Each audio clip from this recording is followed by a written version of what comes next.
volatility. Deepak Shenoy as well joins in on the show. Deepak, hi, afternoon. Good to have you on the show and wish you a very happy Diwali from all of us here. Thanks so much, Aisha, and wish you all a happy Diwali, a wonderful new year, and the year ahead as well. Is it going to be as wonderful as we think it's going to be? Because there will be a lot of those unknowns as well, right, Deepak? Because you'll have a big election event too. It is, in fact, what's life without a little unknowns, right? You can't have a straight path to everything. So there's going to be a non-straight path to glory, and I hope next year is going to be, both volatile but also exciting enough for us to discover great businesses. Deepak, I'm sure you're getting a lot of flows, and you wouldn't want to buy by chasing stock prices. You would welcome volatility, isn't it? How's the buying list looking like right now? Are you shopping in PSUs, because that seemed to have come alive in almost on the entire basket? PSU banks, capital goods, mining, energy, everything is gaining. Absolutely. I think even Coal India is up like some crazy percent in the last year. But much about this, I think, has come from the re-rating of PSUs has happened due to a number of factors. In the power sector, for instance, we've had a re-rating because the power economics around the lending businesses in power has changed because of a lot of policies in the last few years. Markets come to realize that. I think this will also happen in a bunch of other businesses where government control hasn't necessarily meant doing bad things. However, I think my shopping list still consists of a lot more of the manufacturing businesses, people who make stuff in India.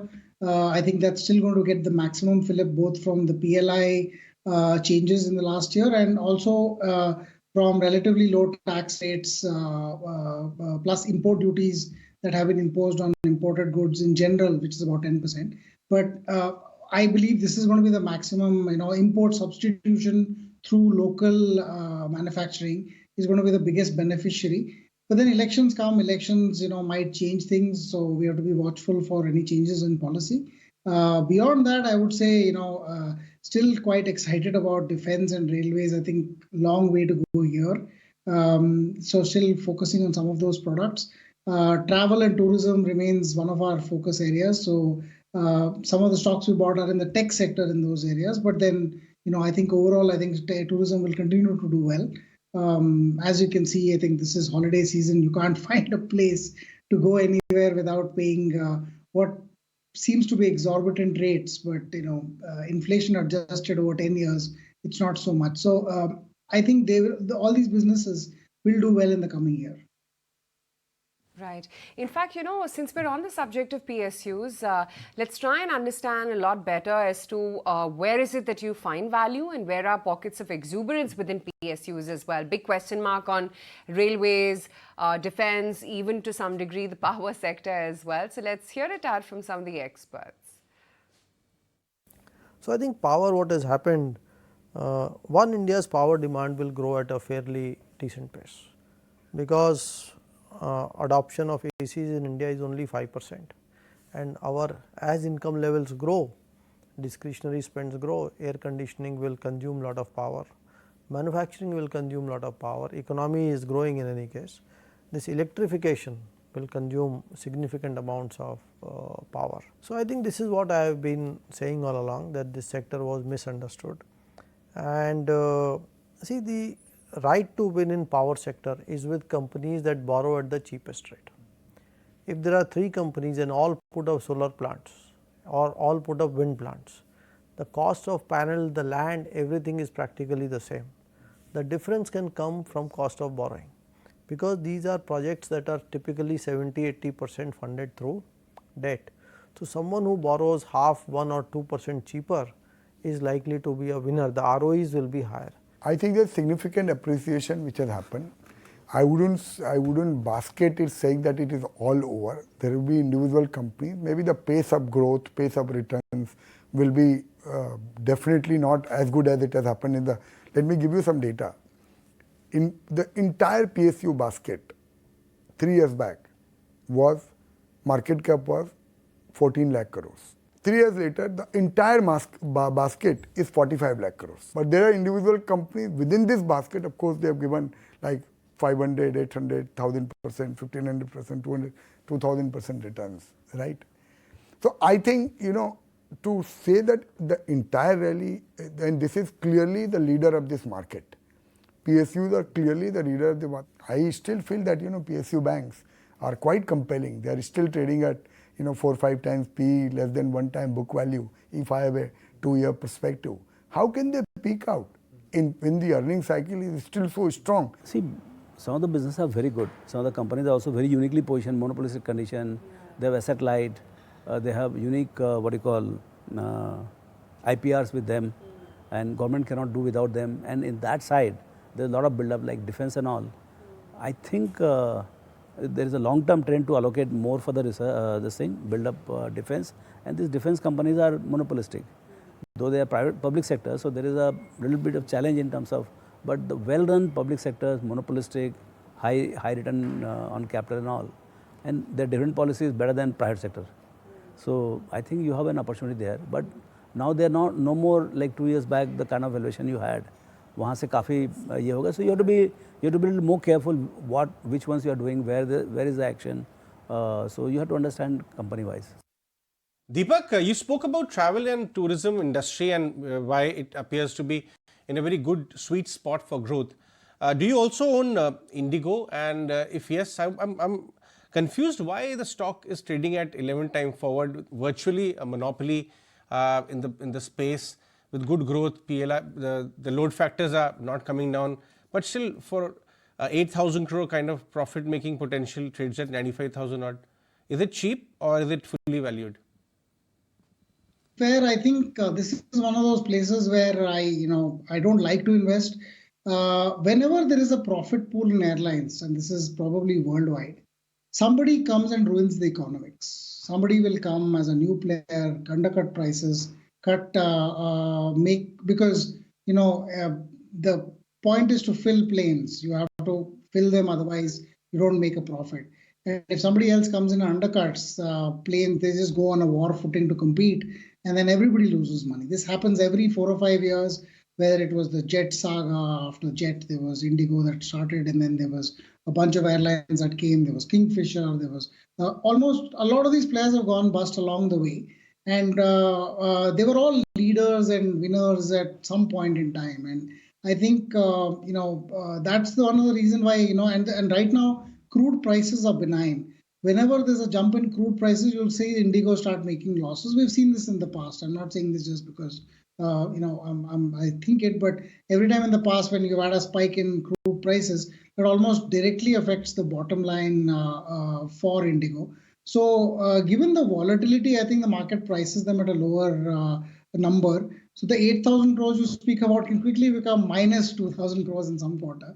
So you kind of balance that out, and then kind of it actually normalized to these extremes. It's actually trading at a probably 25 to 30 times earnings, which is where I think markets have priced it traditionally. So I don't think this is an undervalued stock, but I also I don't like the opportunity because of such external based volatility that seems to happen all the time in the airline industry. Where within the rest of the discretionary spend basket, Deepak, are you bullish? I mean, across the spectrum, right from real estate to shoes. Oh yeah, this in fact probably shoes is better than real estate, but to be fair, yeah, the brand visibility in the shoes and consumer demand sector over there's a lot more brands there. In real estate, I think in the near term we will see a lot more. We will see a lot of activity, and the way the accounting goes, the results for real estate companies will probably be good for next year. If interest rates increase, then buyers will start compressing. Sorry. Did you manage to look at this latest debut on primary market, Protean eGovTech? It saw a very muted listing, almost just 1 to 2% this morning after a 24 times subscription. But it now appears 11% higher. The unmet demand from the subscription appears to be coming. But have you looked at this one? Earlier known as NSDL e-governance. Oh yeah, in fact, we use them, but we haven't. We don't subscribe to IPOs as a portfolio management company. We can't. But So one of the things over here is to usually wait for a quarter to see how results pan out. I think this is going to be a slowish growth company in general, not because of anything else, because of the regulatory interface and the way things are. After you reach a certain scale, you will only grow at the kind of either by increasing prices or by the growth rate of the number of companies in India, which is relatively low, low percentages, probably high single-digit percentages. So I would say not a very high growth company, so don't want to pay too much for it. But I think probably in the longer term will be a good dividend player. But we'll have to wait and watch for results and to see if anything have changed after their results. I don't know when they will announce it, to be fair. I haven't done, it may take another quarter, but we'll take a look after that. Usually the quarter after the IPO gives us the best. Pre-IPO, the IPO, over supply or over demand does not seem to reflect in listings. As Mamaearth also pointed out, there were 7 times, I think, oversubscribed, or 4 or 5 times oversubscribed, but the market price remained the same. So, that hasn't been recently a useful indicator of what will happen on listing day. But, Deepak, you are an insider of the market. Don't get me wrong, but you are a participant in the market. So you exactly know what parts of the market infrastructure are doing very well. Protean is actually, that side of the market where the government is actually wanting to do a lot of infrastructure creation in the east side. But I'll come to the other side of the infrastructure, CDSL, NSDL, some of the high growth technology backed brokerages. We know the data out there. You're also in the market. Would you like to play that financialization and the new gen investor embracing market, that part in your portfolio anywhere? Yes, there's quite a bit. In fact, we have some of the RTAs, the registrar and travel agent listed players. We have an exchange. We don't have CDSL just yet. I think CDSL, the data was showing a little bit of a slowing down of growth rate of accounts. So they'll have to make more money on transactions. The growth in F&O and the options, craziness that's been happening in the markets, I think will benefit the brokers and exchanges first. It'll then downstream onto RTAs and perhaps later onto companies like CDSL and NSDL. So we'd want to wait for, I don't know if NSDL is listed yet, but we typically we've had a position in CDSL in the past, but right now we're focusing on the other players. We'll build more.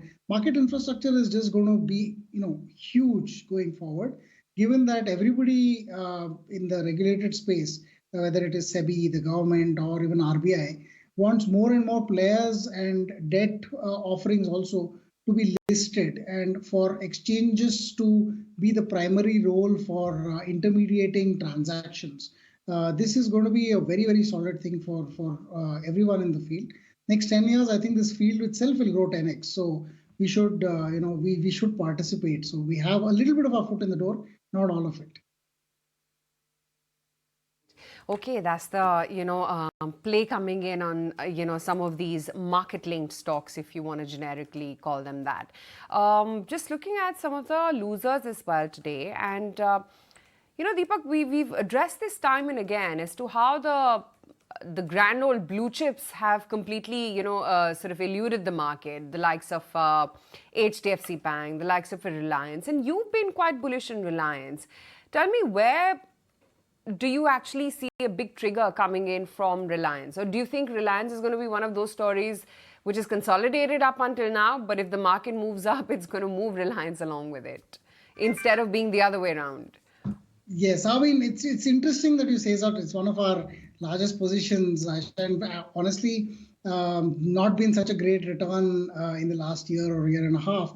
But here's what I think: it's a combination of both a special situation, and I think where the Indian consumption story and the Indian telecom story is going to go. So it's a combination of the two. The special situation is in the demergers. They've already demerged Jio Financial, so that's about a 200 rupee stock price that you don't see right now because it's fallen by 200 rupees because of that. But it's also the fact that they have retail, they have telecom, they have the old oil to commerce business, and a bunch of other investments, media, and so on. if you were to demerge these sensibly over time, I think having 2 or 3 entities, and eventually the torch bearers or the entities are already, I think, being recognized. The idea will be that each of them will individually be more worth. The sum of them individually will be worth more than what Reliance is today, and substantially more, because then you can focus on a business and it will provide more capital for the group going forward. I think that is where I think the value is, and I think they will demerge these businesses rather than list them in an IPO and become a holding company. That will actually provide a lot of value for shareholders. On the actual business front, you're talking about behemoth businesses like Reliance Retail, which is probably the largest retail entity in the country now and reasonably profitable. The profit margins have been growing, both store headcount has been growing, and pretty much all the operation metrics have been improving. Telecom, which has kind of stalled a bit, but I think that's just waiting for a next trigger to move up, which is more 5G penetration, more usage. You can see now how much demand there is of online-based streaming, whether it is video, sports, pretty much anything.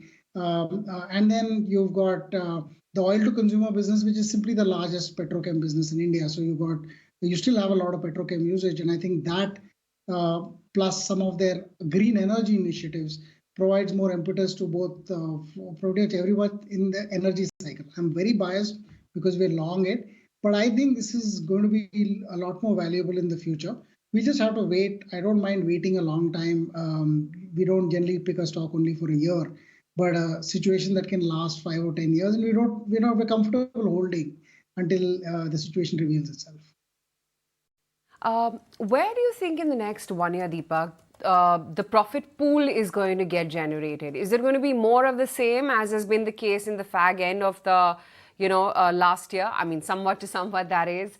And that's your infrastructure, manufacturing. Is that the space where you think the maximum earnings growth is going to be coming out from?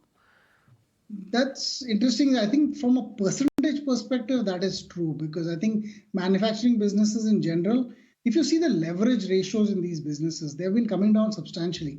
So right now they have the ability to both take on a little bit of leverage and to allow the profit margins to actually demonstrate themselves as they pay down debt. So I think the next year will continue to be a year for a lot of primary manufacturing businesses. And in some sectors there will be relatively extraordinarily large profits, including defense and railways. I think their profit pools expand primarily because they've been so small earlier. But they're also, I think in the banking sector, you're going to see some profit pool expansion because this year has been one of margin contraction. The next year will normalize a little more. So you're going to see the financials do a little bit better, especially the top level. There will be a degree difference between the top level financial players and the MFIs, the smaller players. That will actually take some more part of the profit pool. I also think auto will return, so we should see some reasonable profit growth in auto. But then I've been saying that for 3 years, pretty much broken record, so don't believe me much on that one. So I think these are the 3 areas I think it'd be very interesting. On the services sector, I still like tourism, the hotel sector, tech plays in the hospitality sector and so on.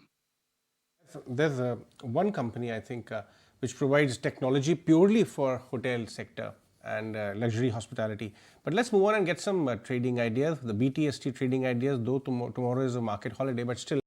Kunal, what would your names look like? So I'll go with PSU names. Canara Bank is the first stock which I would suggest as a buy.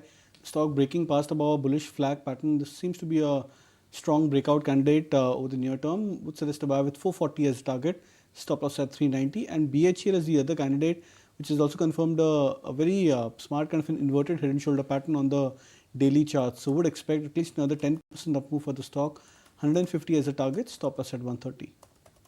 Right. Naresh, what about your BTST trades?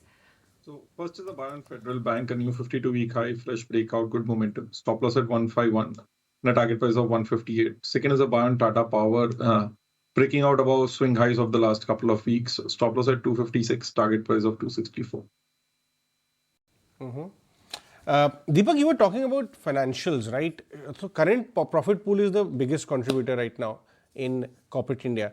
But there is one section of the market which is, kind of getting uncomfortable about it, saying that probably the NIMs are peaking out. Is that a justified concern, or it is just a matter of quarter or two and then things will rebound once rate cut cycle starts in India as well? So I think NIMS will contract or have contracted already, but they will probably contract another 1 or 2% for some of the larger NBFCs also.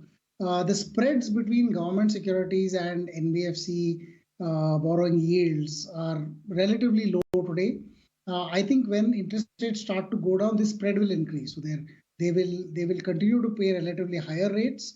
The government will pay lower rates just by the nature of the time at which RBI will reduce rates will be at a time of a relatively high crisis as a kind of a situation. So the spreads will widen. So I don't think the NIMS will come down next year. I think, I